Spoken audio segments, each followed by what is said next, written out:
Most people probably remember those 5 React gum commercials that came out in the mid 2000s. They somehow made chewing gum look like the coolest thing in the world. It was a cinematic experience that put other commercials at the time to shame. I remember back a few months before the commercials first came out, the Wrigley Company was doing a casting call for the actors. I figured it would be an easy gig since it was just a simple gum commercial. How hard could it be? Being a broke college student, opportunities like this were way too good to pass up on. The casting call went way differently from anything I expected. Me and a group of actors stood outside a local mall where we had to wait for business execs from Wrigley to pick us up. Shortly after we all arrived, a large black van pulled up and a guy in shades welcomes us inside. I found the whole thing kind of sketchy, but I had bills to pay, so I was willing to put up with almost anything at that point. The 6 of us got in and chatted with each other to pass the time until we got to our destination. It turned out that all of us came from a similar background. We were all just college students trying to scrape together whatever money we could before inevitably falling into debt. It was reassuring, yet incredibly unnerving, that poverty was such an ingrained part of the college experience. Maybe I should have gotten a major in education because it was clear that the College Board had perfected the art of legal racketeering. It wasn't until about 40 minutes into the drive did I notice that the trip felt oddly long. I lived in a major Californian city at the time, so there were commercial studios literally everywhere. The van eventually parked in front of a high-rise building in a quiet part of town.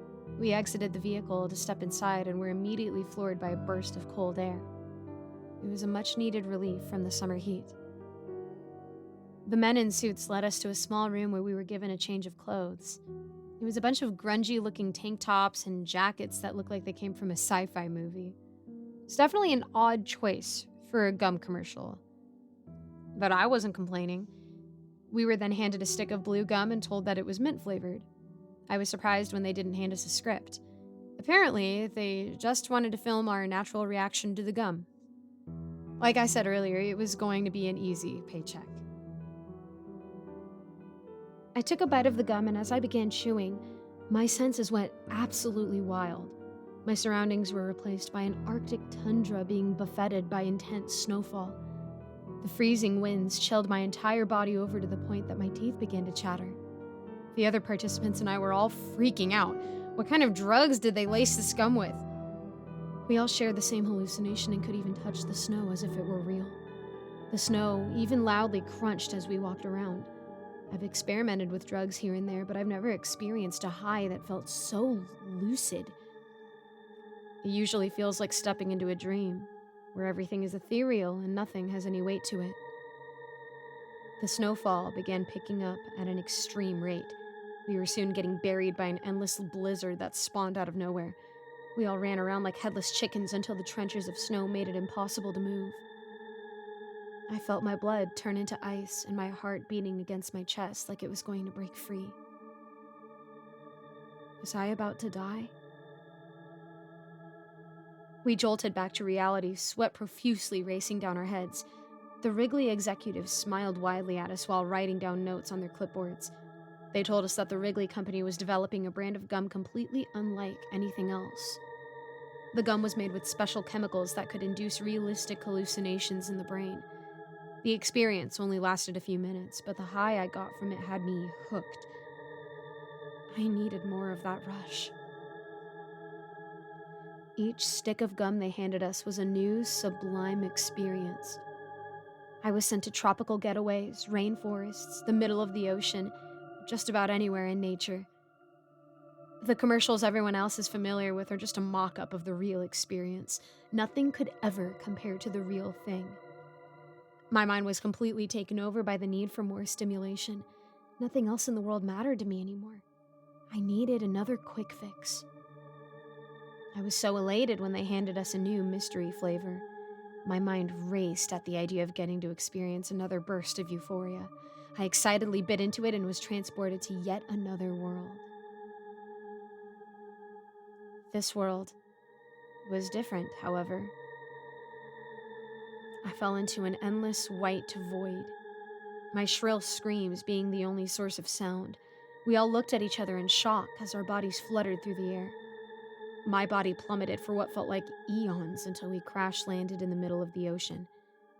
I tried to rise to the surface, but that water engulfed me whole and submerged me deeper. I watched a woman next to me drown before she was dragged to the bottom of the sea by a cluster of tentacles. The rest of us managed to swim to the surface, but it hardly did any good. A bolt of lightning struck down on the water and zapped us to a crisp. The funny thing is that it wasn't just the pain I felt. Fear, excitement, and even pleasure coursed through me. My mind was shifting through every emotion I ever experienced. The emotional whiplash of it made me feel like my mind was being ripped apart. The water then turned to ice, encasing me in an Arctic coffin. Scents of peppermint and citrus tickled my nose while the rest of my senses faded into nothing. I woke up in a hospital 3 days later. My doctor told me some guy in a suit dropped me off here and left without saying a word. I looked over at my drawer and saw an envelope that was stuffed with money, more than enough to cover my college costs. Attached to it was a note that made it explicitly clear not to reveal what happened that day, or there would be dire consequences.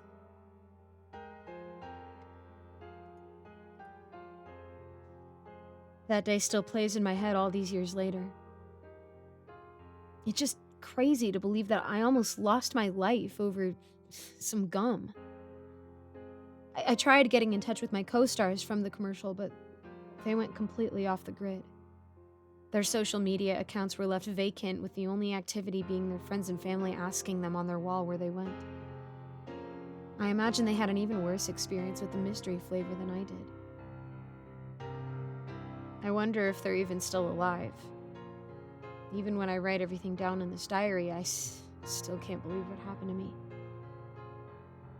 My life has never been the same since then. I've tried in vain for several years to chase after that high. No amount of narcotics could ever compare to how that experiment made me feel. I've been in and out of the hospital for overdosing more times than I can count. But it doesn't matter. I'm willing to try anything to recapture that feeling. My bank account is currently on its last legs, and most of my friends won't talk to me. It's almost funny, really. Who would have guessed that a simple pack of gum could have led to such a downward spiral?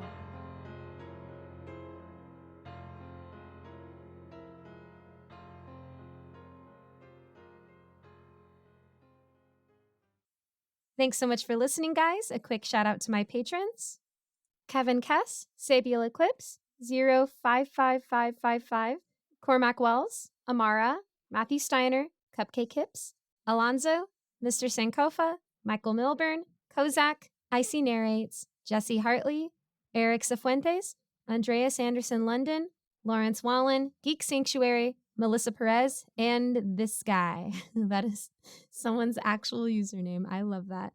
Thanks again so much for watching, guys. If there's anything you would like me to pray for, I would love to know how I can be praying for you. I hope you have a nice day, and I'll see you in the next video.